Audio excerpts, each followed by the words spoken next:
Hi, I'm Sally Thibault and welcome to Embracing the Art of Intuitive Eating. I'm really excited that you've joined me. It's something I'm really passionate about. I've been 5 years and now it's kind of becoming a bit more mainstream, but it's a difficult concept to get your head around. It can be really quite challenging. So I'm hoping that what I can do in this webinar is to help you really understand how you actually do this, and huge difference to your life.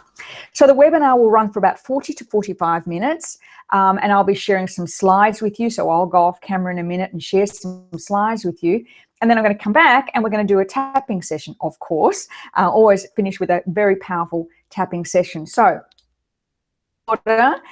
minimize those screens if you're on computer, although close all those windows, but turn your phone off. And just spend some time now really focusing in on how to become an intuitive eater. And once you kind of grab this concept, let me tell you, everything in life just changes for a number of reasons. And I'm going to share those on the webinar. So make sure you have a pen and paper handy, and let's go straight to it. I'm going to bring my screen up now. And hopefully you are on and we are ready to go. So welcome, as I said, to Embracing the Art of Intuitive Eating. These are a few before and afters of me, and I'm going to explain a little bit too about how what the journey was for me from this age of 27 right through to today, and how this concept of intuitive eating has kind of helped me over this period of time. So we'll be sharing the story of this a little later on. So for those who are new, don't know me, my name is Sally Thibault. I began my career as a fitness instructor back in 1980. When was it? 1980, actually. It was 1980. So last century, as my children like to remind me. I began my career in Canada. I'm an Australian girl, but I was on a holiday in North America and met my husband, Jerry, and fell madly in love. So ended up staying in Canada, place called Edmonton, Alberta, freezing cold in the winter, hot and lots of mosquitoes in the summer, but it was a booming oil town at this stage, so a very exciting place to live. When I was living in Canada, I'd always been very active as a kid. My parents were very, very focused on us doing lots of sport when we were kids, so I'd already been very active and was a runner as well. But when I moved to Edmonton, I was not quite sure how I was going to handle those minus 30-degree winter times. And so a friend of mine suggested that I look at this thing called aerobic dance. They called it aerobic dance in those days. I'd never heard of it, didn't know what it was. But I went along to the YMCA in my black leotards, my black tights, and my Dunlop running shoes and a towel, and off I went.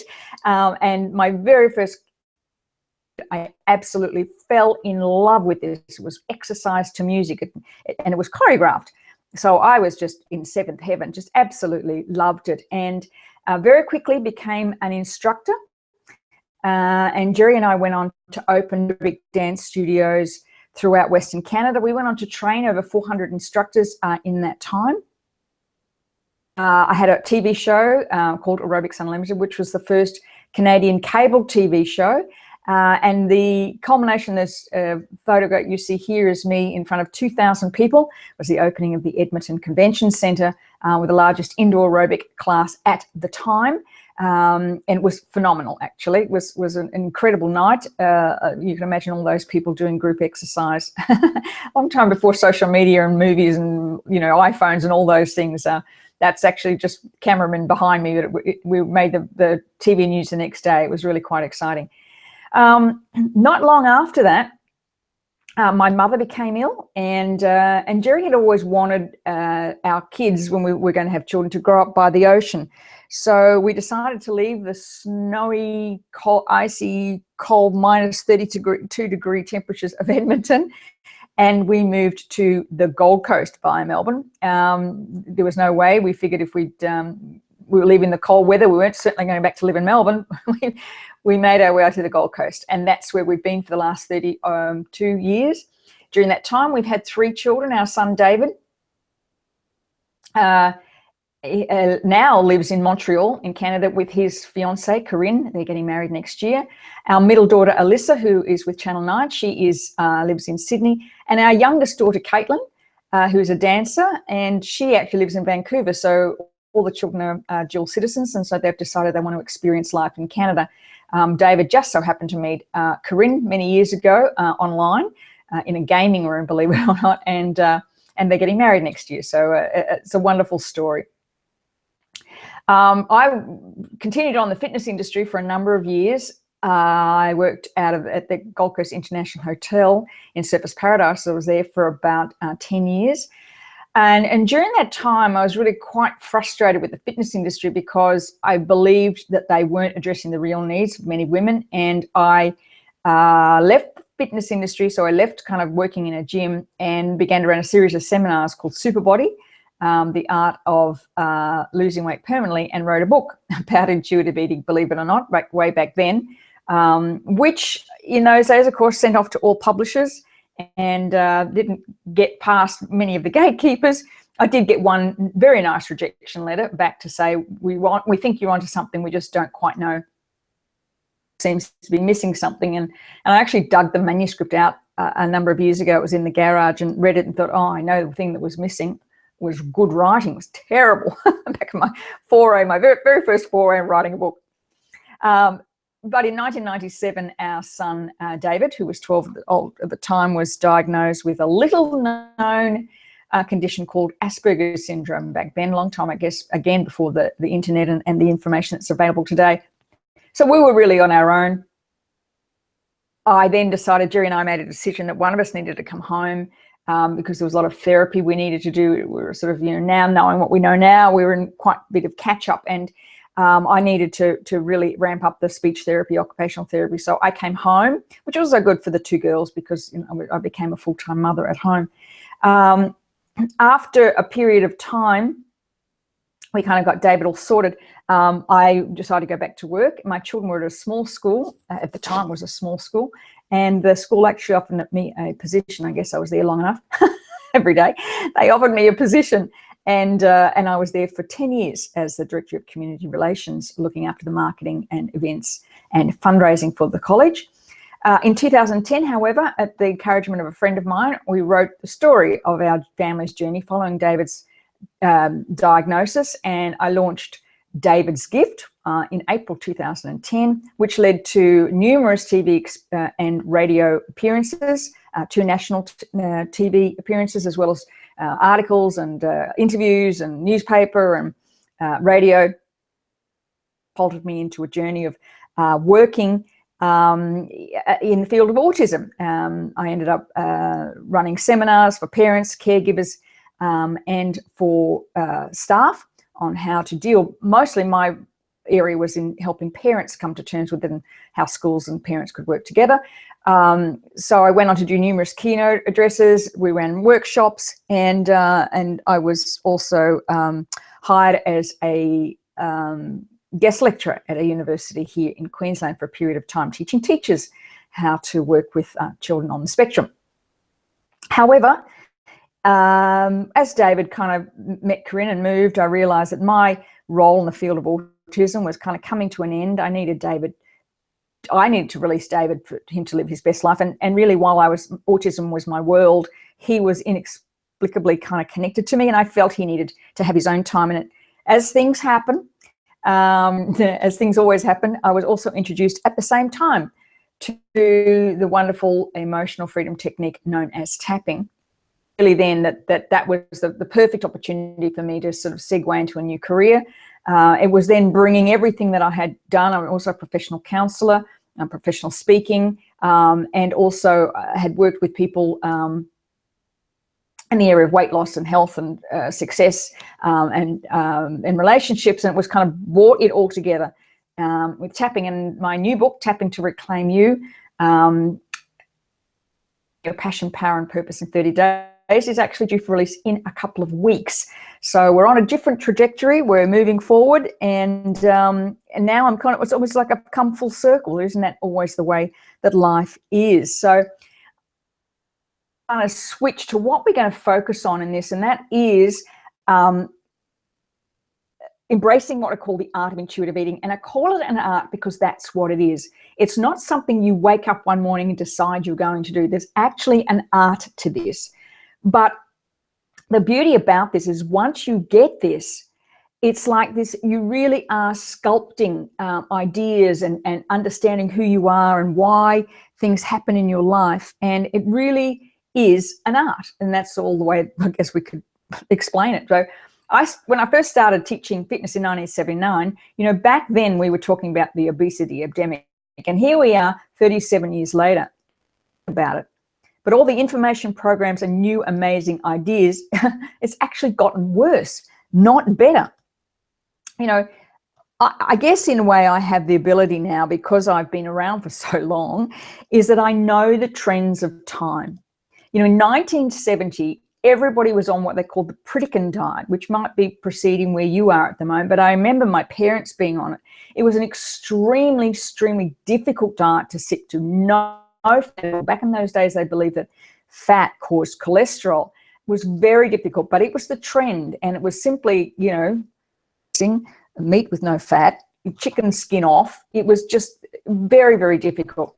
Then in 1980, we swung all the way back and it became about the Atkins diet, which protein only, no carbs, and all high fat, which was really simple. It was eggs and bacon and chicken with the fat on it and lots of meat, and as long as you stayed off the carbs.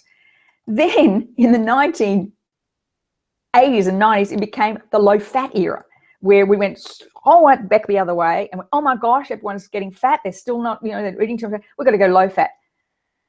And so it became the low fat era, and everything went back to low fat again. But the thing is, with low fat, of course, it tastes terrible. So they would then put sugar in it. And of course, now we've got a sugar epidemic. So, and of course, now it's all about paleo, which is kind of the Atkins diet and the Pritikin diet all mixed in together, and no sugar and clean eating. So is any wonder for people, it is really hard. And when I'm working with clients, this is where I get the questions, well, what should I be doing? Because what I think I should be doing and what I want to do are two entirely different things. And here's the deal. There is a no one size fits all model. What works for one person is not necessarily going to work for another. But here's the deal. That's where intuitive eating is so critical, because it gets you in touch with what your body really needs. The challenge is be able to shut down all this information that keeps flowing into you, because when you're struggling with your weight, there's other things going on, of course, as well. And if you're trying to follow other people's models, it just doesn't work. So here's where it's really at. Your opinion, what you eat is only one small aspect of weight and energy. More powerfully, it's what you believe about you and your story. Now, on this webinar, I'm going to give you heaps and heaps of techniques. Some you've heard before, but others may be, oh, I never knew that moments. So what we're going to do is, after years of working with clients as well as my own journey, what I know is that success is 90% what you think and believe about you. Intuitive eating is not dieting. Let me just make that. It's more about giving up. There's more to giving up food than just making up your mind. So it's not like, okay, today I'm going to just eat whatever, because there's other things going on in your brain, and we're going to talk about that in just a moment. But the heart of intuitive eating is this: what you do, but mostly it's what you believe about your story. So what you eat, what you do, and what you believe are the cornerstones of intuitive eating. The other thing about it is there's no deprivation in this way of eating, none at all. You don't ever feel like you're going without. You don't ever feel like you have good and bad foods. You don't ever feel hungry. This is a totally different concept. And when you get this, it just flows into other areas of your life, because we are intuitive beings. And so if the one thing we can't do is eat what our body tells us, how do we then trust our intuition on other things if that's the thing we're denying most of all? So we're going to talk about that in this webinar. But here's the thing. Okay, we've got to get through this because there's a couple of, and I'm going to share that three. Water, number one, water. Make sure, and I know you're probably reaching for your water right now, we don't drink enough water, purely and simply. And we live in a stressful environment. We may be walking in and out of air conditioning. We may be walking in and out of heating. We're probably working long hours. The thing is, we need water. And I find this for many women is that they don't drink enough water. So it's a non-negotiable. This is that one of the things that you need to be doing is drinking more water. Just wait for a minute. I'm going to have a little sip of mine. The second thing is about exercise. I'm just going to touch briefly on this. I've talked on other webinars about this, but I'm going to talk briefly about it. The way you've been taught to exercise for all these years is wrong. And I'm really passionate about this. When I'm working with clients, it's to say, forget what you've thought about exercise. I don't care what you've been taught. As we age, there are two things you have to do. One, you must work strength exercise. And I'm talking, you don't have to go to the gym if you don't want to. I'm talking things like push-ups and squats and planks or abdominal exercise that you can do on the floor in front of the TV, because it increases your bone density and muscle mass. And that's essential as we get older, because number one, just for strength, and in particular, we have issues as we get older with posture, but also your muscle is where your metabolism is created. So if you have low muscle mass, you've got low metabolism. So those are, and the other thing is what we call HIIT exercise, which increases energy and increases fitness over time. In less time, it decreases injury. And when working with my clients, this is one of the things that I'm really harping about.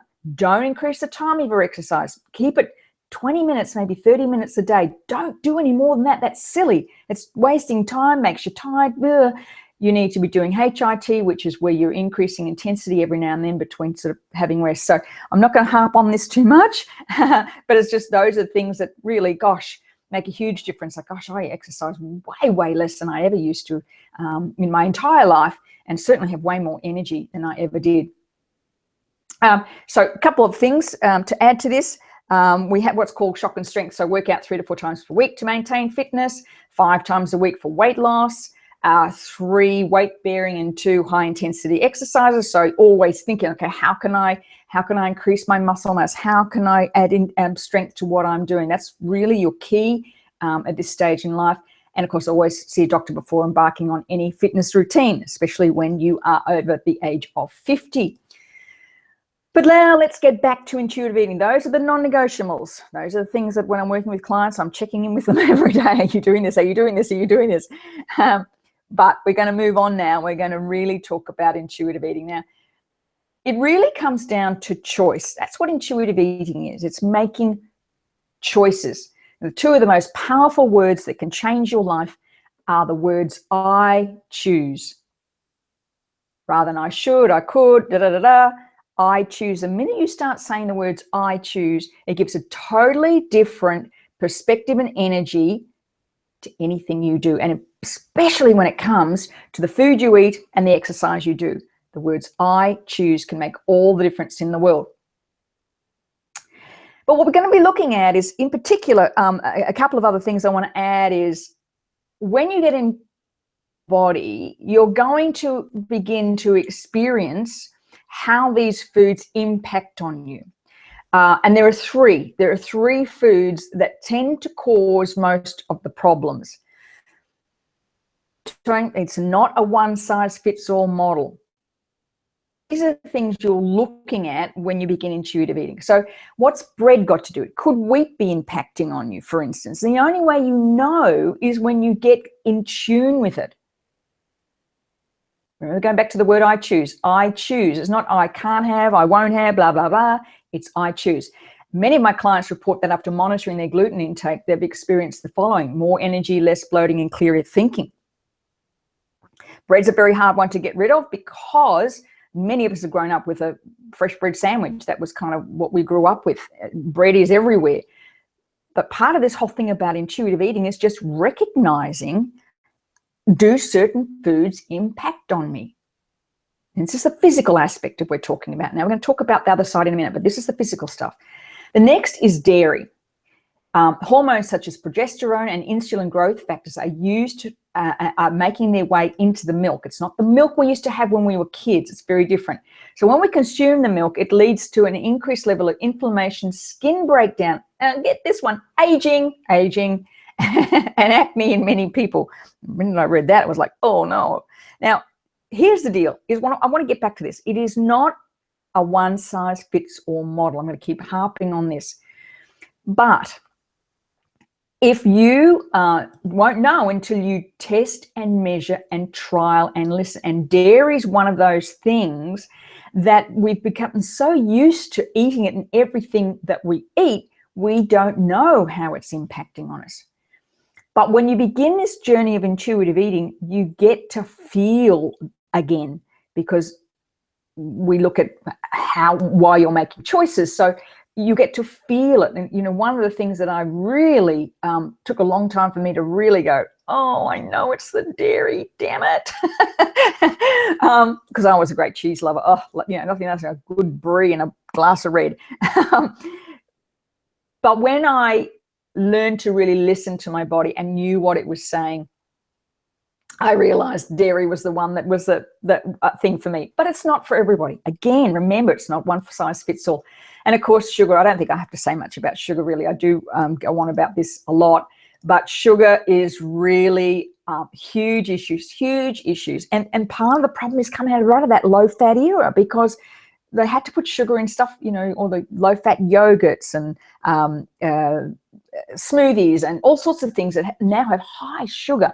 Now, the World Health Organization, not the WHO, the band, but the World Health Organization recommends about 6 teaspoons of 25 grams of sugar per day. Most people eat double, if not triple, that recommended daily dose and daily allowance, and it has such a huge impact on your health, on your blood sugar levels, on your weight. That goes without saying. Some cancers are being linked to too much sugar, but it's addictive. That's the problem with it. So when you embrace this art of intuitive eating, you will find that you just don't want sugar, because you'll get very attuned to it. Drop this in again. The thing about intuitive eating is you never feel you're going without. Not like a deprivation. It's like, I know I can't have that. You just don't. You don't want it. You don't miss it. It's like, and if I have that, that's how I'm going to feel. It's an extraordinary way of being. And so it's not like, it never is like that. So I just want to make sure that that's what that I'm getting across, that it is not about deprivation. It's not about, oh no, I shouldn't. It's I choose, and I just don't feel I want to have that in my life anymore. It just works that way. Never, ever feel like you're going without, quite simply. So test and measure. You won't know until you test.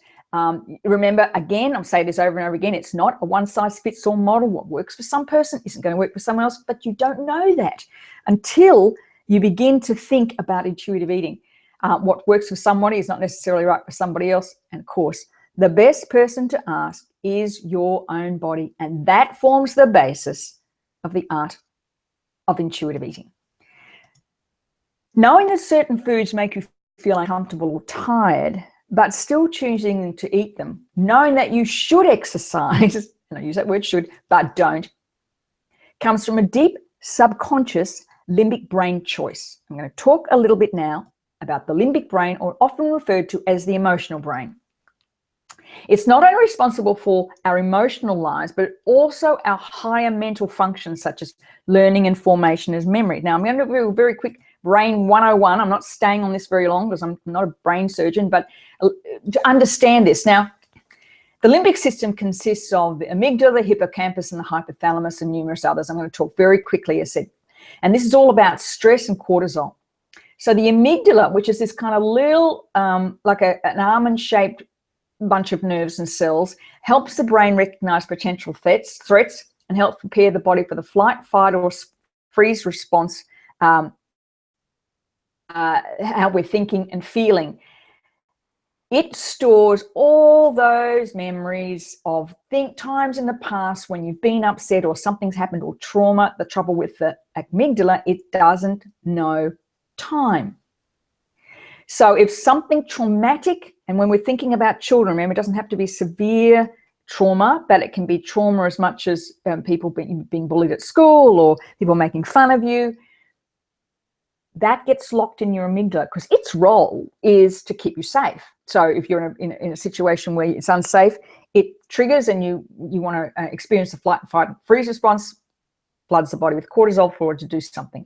The hippocampus plays an essential role in formation of new memories about past experiences, and the hypothalamus is associated with changes in emotional reactivity. So all these three things work together when we want to change a thought or a belief, and that's what we do with tapping, and that's what we do when we are changing the way you've always thought about food, exercise, and diet to this whole new model and whole new way of approaching the food you eat and what you do. It's all to do with changing the limbic system in the brain. And of course, with this wonderful modality known as tapping, it happens very, very simply and easily and quickly.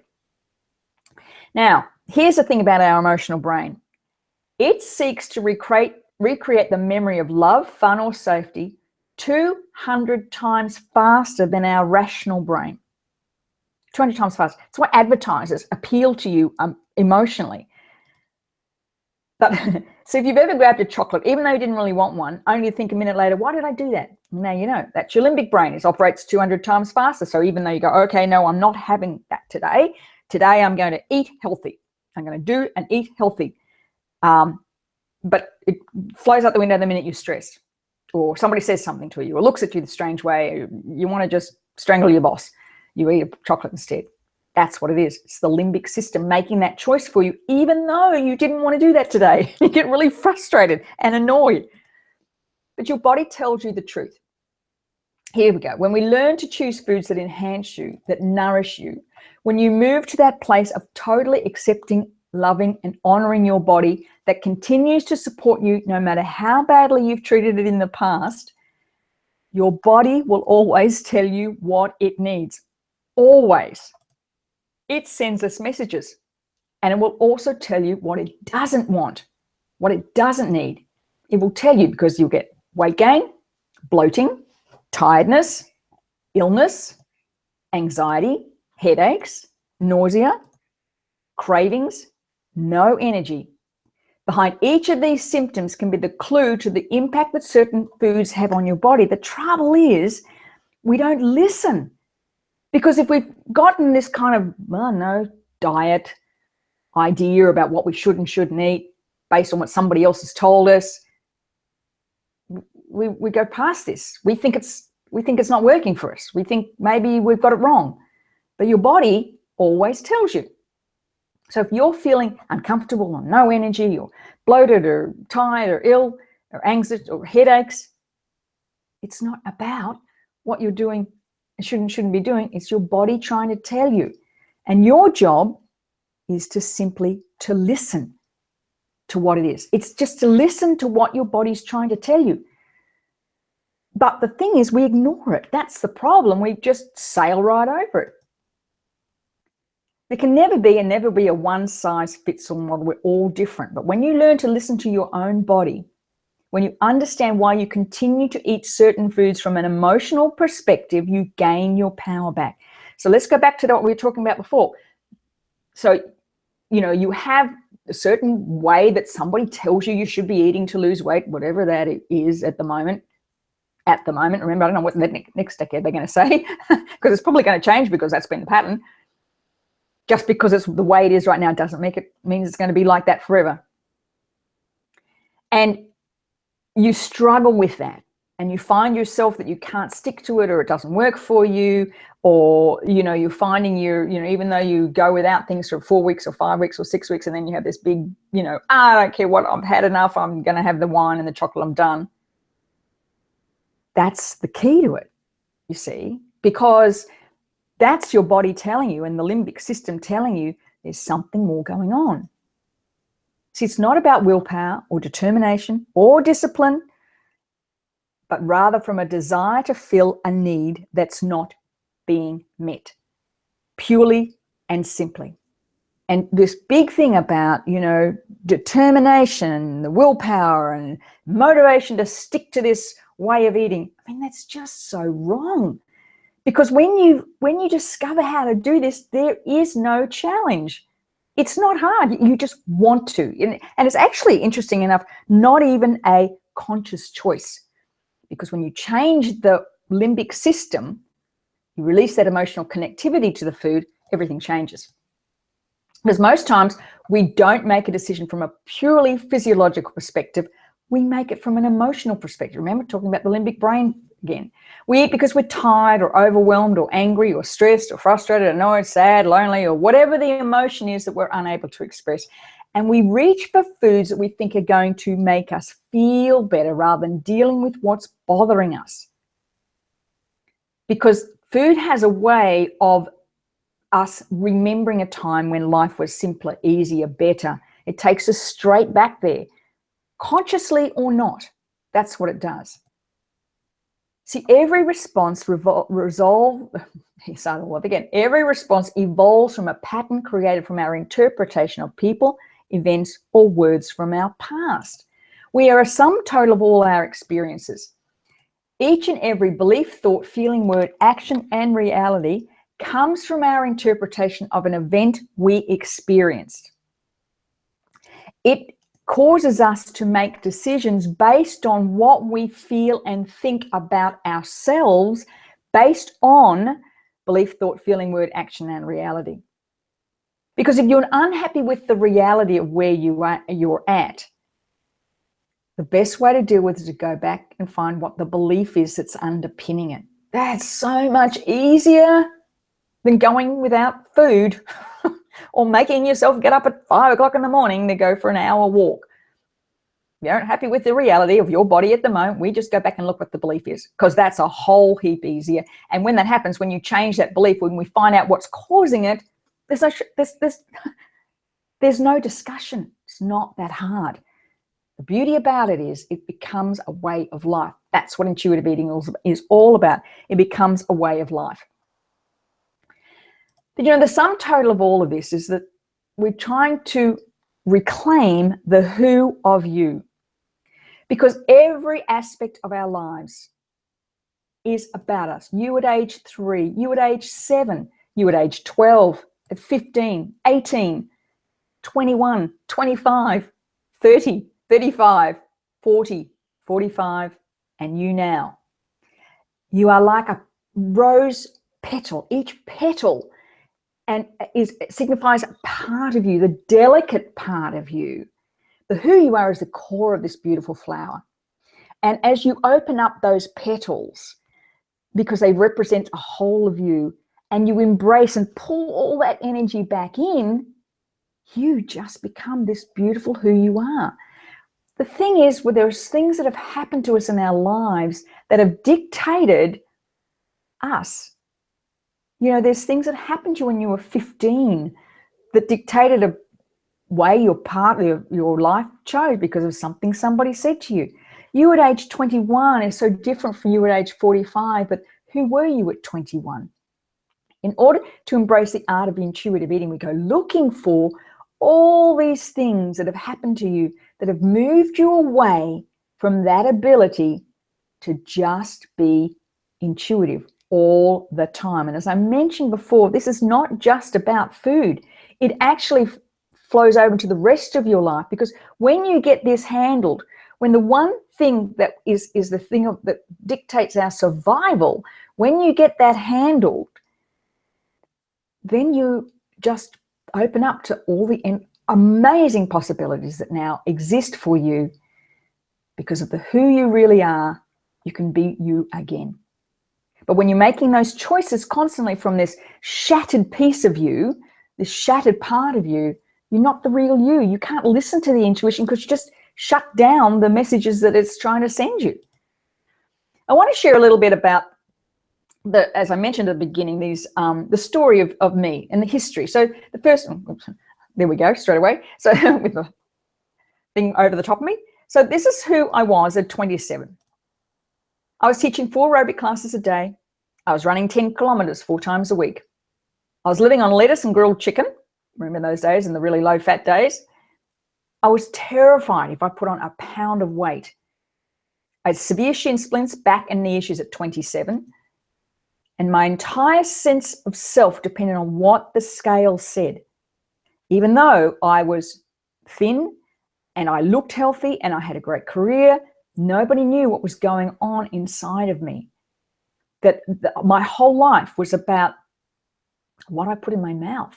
My whole life was whether, what part of my belt, with the little hole in the belts, where that did up. Constantly worried about the food that I ate. Just ridiculous. Because when I discovered intuitive eating, everything changed. But it was a very different intuitive eating back then. It took a long time, about 6 months, to really release that incredible, ridiculous way of living. It was going on in my head was just constant, about what I could eat and what I couldn't eat. It was just terrible. This one is me about 5 years ago. And what happened here is I'd moved from a safe, secure, but very stressful job to my own business. Boy, that stressful. And I was feeling like my world was changing. I had no idea who I was. My world was changing because my children were growing up and leaving home. And it was really stressful because who was I without the full-time mother role? And at the same time, because I was in my mid-50s, I was feeling invisible and overwhelmed with where I was going next. So I started to try to lose the weight the old way. So I thought, okay, go back to what you used to do. So went back to the grilled chicken and the salad, and I was already sort of doing no sugar, but I started really upping my exercise. So I started running and I started doing some more weights, but I was just tired. My knees hurt and my hips hurt, and ended up having a nana nap in the middle of the day. I thought, this is ridiculous. What the heck? It was when I discovered tapping that everything kind of opened up, really, because I let go of the stress of the stressful job. I released that feeling my world was changing. I started to open up and stop feeling invisible and overwhelmed. And because all that opened up, I began to attract into my life different ways of thinking, of doing things. And so here I am now, 5 years later. I exercise for 30 minutes, 5 days a week. Last week was 4 days. I'm pretty busy last week, but it makes no difference. I'm adapting the food I eat to the changes in my body at my age. I'm tapping to clear my limiting beliefs, and I have more energy than I had in my 30s. This thing really works. I'm a living, breathing example that it works all the time. And the beauty about it is because I've gone back to embracing the art of intuitive eating. When I first started this in my early 30s, as I said, it took 6 months and it really didn't hold. I mean, I kind of had it, but I wasn't going the crazy thing, but it didn't hold like it does now. And it was really, the tapping was the thing for me to really pull in the intuitive eating, release those limiting beliefs. So now, hey, gosh, food's just not an issue. I eat whatever I want. I just happen to choose foods that really enhance my body. If I eat food that doesn't feel good, I know it. And I'm at the point now, I think, really? No. And I have to tell you this story. My husband and I, we're both gluten-free. We went gluten-free a number of years ago. And but we have gluten every now and then. And one day we were standing at the markets and the smell of this sourdough bread, you could just smell it. Oh, it was just delicious. And my husband and I looked at each other and we both at the very same time said, no, not worth it. And walked away. It was just, I love it, love the smell, but I'm not prepared to put up with the what goes on afterwards. And it was a really nice place to be. It felt that we were in denial. It was a choice we made and it felt incredibly powerful.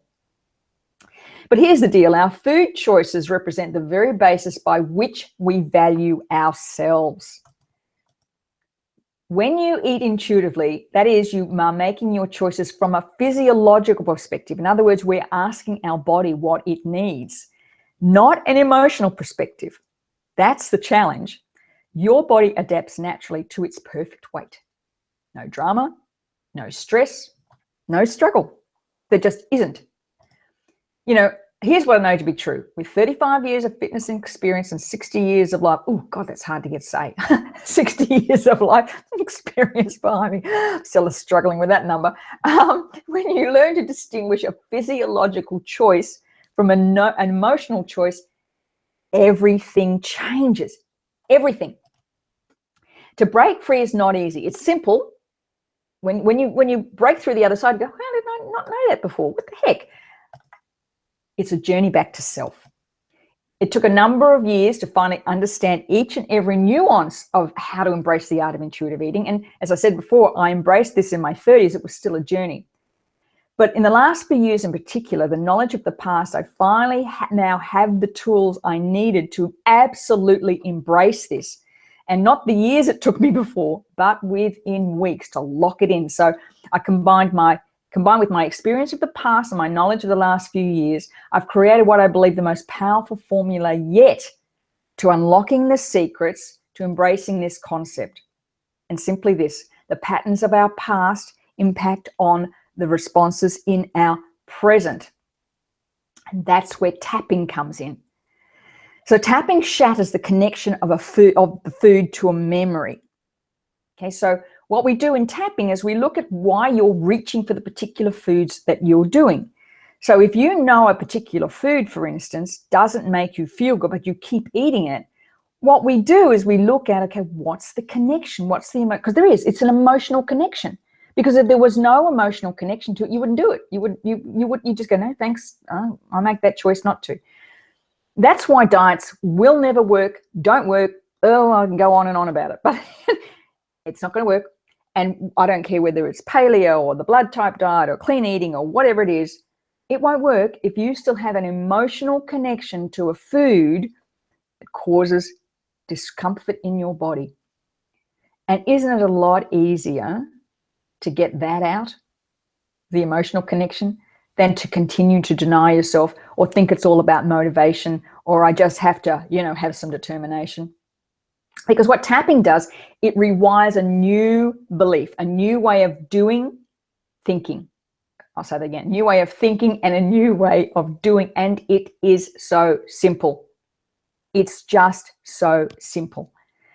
So, as I said, we're going to have a tapping session now. So I'm going to stop sharing my screen and I'm going to come back now, and I think I'm on. I hope I'm on.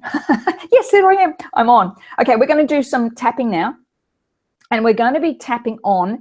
I want you to think of a particular food that you should be not eating. Whether it's sugar, I don't know, maybe you think, I need to have that muffin with my cup of tea in the morning, or I can't possibly go without bread, or I've got to have this particular food, whatever it is. We're just going to tap on that. I want you to think of a particular food, and I want you to measure on the scale of 1 to 10 how strong that is desire. If I say to you, I don't want you to have cheese now for a week, or wine, or bread, or whatever it is, choose that food, whatever that food is for you. Think of what's the anxiety that comes up for you when you think about it. Now, we're going to start tapping, and I just forgot, actually, what I should have done is explain the tapping points. For those who are new onto the webinar tonight, I forgot to explain the tapping points. So I'm going to quickly go over those. We always tap on the karate chop point to start with. We call it karate chop point. That's where you tap the on if you're going to break something in karate. We go to the eyebrow point, which is where the hair of the eyebrow meets the nose, not up, and tap. Then we're going to go out to the side of the eye, on the bone, just off the side, and tap. That's 6 or 7 times. We're going to go under the eye. We're going to tap again. Under the nose, we're going to tap again. Chin point is right here where the groove of the chin is. Next is the collarbone point. It's probably the hardest one. It's where the collarbone meets in the middle. You see that little dip in the middle. You're going to drop down till you find the fleshy part of the top of the chest and tap on there. Next one is under the arm, about where the bra strap sits for women. And the final one is top of the head. Okay, so once again, I want you to think of a food. And if I asked you to give it up, what's your strength? What's your emotional intensity to, like, oh, no one's going to tell me what to do, or I don't really want to give that up. Oh, I don't think I can do it. I want you to measure, scale of 1 to 10, how strong that feeling is. And I want you to tap for me. So even though when I think of this food, anxiety rises, I don't think I can give it up. Even though I know it's not that good for me, I deeply and completely accept myself and how I feel. Even though just the thought of not being able to have this food makes my stress levels rise, I don't think I can go without it. I deeply and completely accept myself and how I feel. Even though I don't know if I can go without this, just my stress and anxiety levels rise, I deeply and completely accept myself and how I feel. Okay, tapping. I don't think I can go without this. Too stressful. I've tried giving it up before. I don't think I can do it. This anxiety and stress. I've tried giving it up before. I don't think I can do it. This anxiety and stress. I don't think I can do it. This anxiety and stress. I don't think I can give this up. This anxiety and stress. Feeling this stress that I might have to go without. I hate going without. This anxiety and stress. I don't think I can give it up. Take a deep breath now and just let it go. I want you now to measure on a scale of 1 to 10. If that shifted, what we're aiming for is to get that shift down so you don't feel the stress around. It's like, I'm going to take it or leave it. Now, if I was working with you, we'd go on because, I'd want to get to, what the food means for you and why it's so difficult in the past for you to stick to whatever it is and why the whole concept of intuitive eating is not the thing for you or you feel stressed about it. But we're going to go straight into a reframe round now. And as I said, normally I get down even further, but if it's shifted somewhat, let's go straight to a reframe round. Okay. I choose to release this food. I choose to release the emotional connection to this food. I choose to release this emotional connection. I choose to trust in my body. I thank my body for the times that it's supported me no matter what. I'm so grateful to my body for supporting me all these years. I choose to release the need for this food, and I'm grateful for my body for supporting me for all these years. Okay, just take a deep breath and let it go. Okay, I'm going to pull this again. See if I can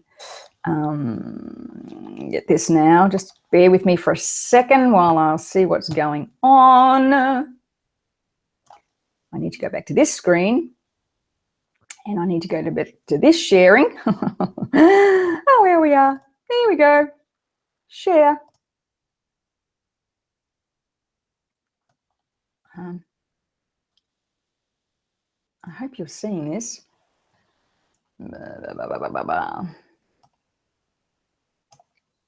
Telling me you are, so we'll keep on going. Just hang on a second. I'm just going to stop this for a second. I'm going to stop screen sharing here. Just bear with me for a second because I've got a feeling I've lost my screen shot. I'm going to take it up here. Let's go back. Just as I said, just bear with me for a sec while I get this back up. Gotta love technology, don't you? Oh my lordy lord. There we go. Okay. All right, we're back. So I'm going to go back to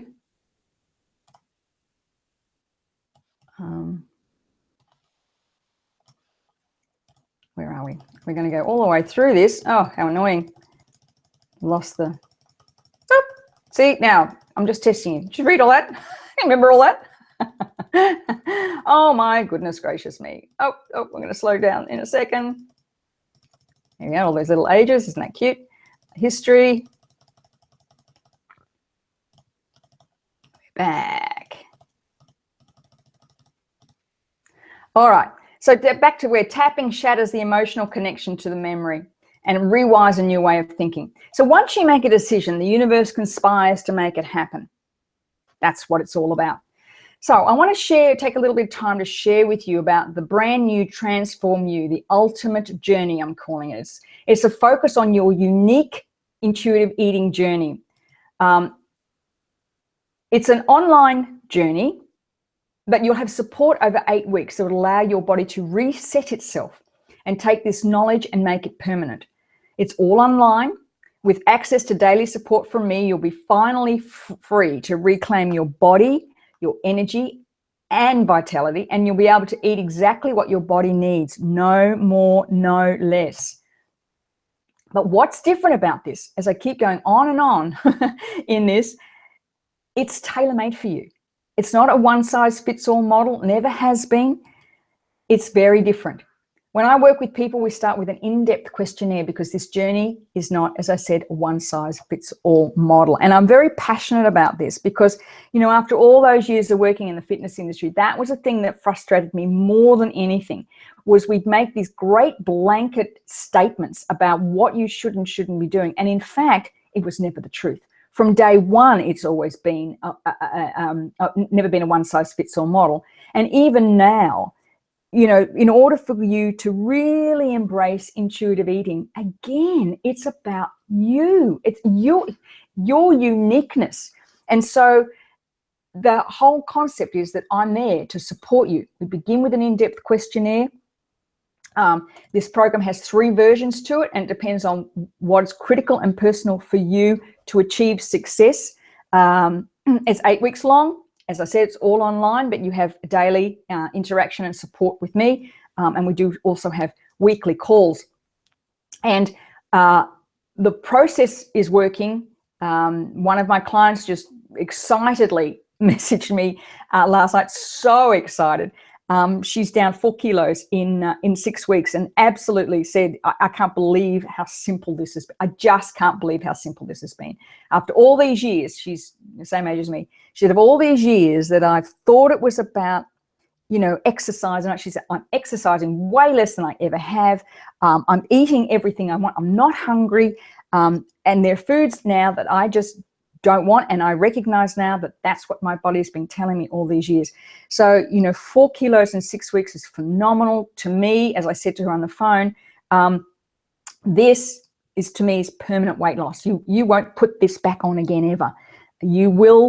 This will stay off because you're now gone past that critical point where you're now recognizing how foods work for you, and because of that your body is responding. And now at the same time, what's interesting is her business is taking off unbelievably. She's I can't believe how it's all connected. And of course, because we've done some individual work with her, we managed to kind of figure out what she needs to work on, and she's gotten to the point now, and she said, I just this is just phenomenal. So she's already started on that journey. You know, she looks like by the time we get to Christmas, she'll probably another 10 kilos will have gone.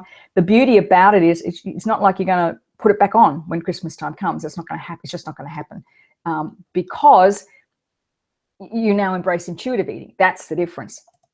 So if you'd like to have a chat with me about the program, if it fits you, as I said, it's 8 weeks, it's online, you can do it at home, at night, you're fully supported by me. I'm here, I'm always here, you know, talking to my clients at least once, perhaps 2 times, maybe even 3 times a day.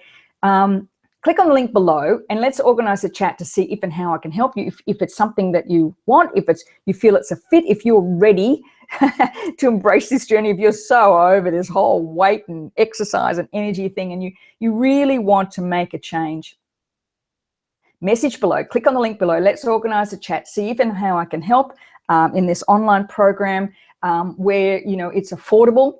I've made it as affordable as I can for people. I understand what life is like at the moment. So click on the link, organize a chat. Let's see if and how I can help you. See what tailor-made module I can create for you, so you are on your way to be truly, truly embracing the art of intuitive eating, which actually leads to permanent weight loss. So if you're ready to make that permanent change, click on the link below. Let's organize a chat. In the next couple of days, I have times free in my diary. Let's get you started if it's something that you really want. So in the meantime, thank you so much for joining me. I've loved having you, and thank you for staying on this webinar. And I look forward to chatting with you. So click on the link, quick booking, quick. We've got a few spots. So I'd really like to spend some time getting to know you and seeing if and how I can help you truly, truly embrace the art of intuitive eating. It will make such a difference in your life. Okay, thank you so much. Look forward to chatting with you. Remember to click on the link. Bye for now.